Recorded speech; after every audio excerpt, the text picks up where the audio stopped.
শুধু তারা পরিবারের জন্য পয়সাটা সেভ করবে না, তারা এইভাবে থাকে। আমার দেশের নেতাগুলো যদি এটা বুঝতো রে, 2 বছরের টাকা যদি প্রবাসীদের কাজে লাগাইতো, বাংলাদেশটা একটা জান্নাতুল বেলাদ হয়ে যেত।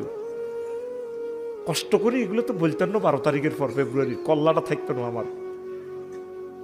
এগুলো তো এখন বলার জন্য আল্লাহ তৌফিক দিছে, সুযোগ পেতেছি, তাও তোরা দমকাস। তো কেমনে কইতাম?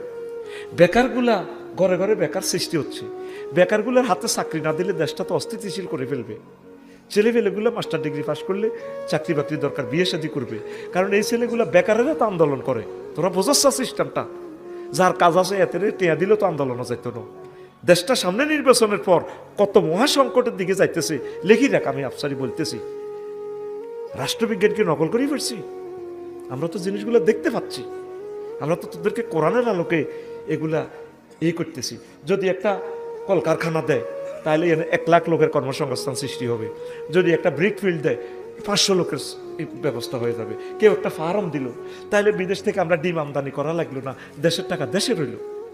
এইভাবে একটা এমন পলিসি করতে হবে নিজস্ব প্রাকৃতিক সম্পদগুলোকে কাজে লাগাইয়ে, জনশক্তিকে কাজে লাগাইয়ে, যাতে আমরা সুখী থাকতে পারি।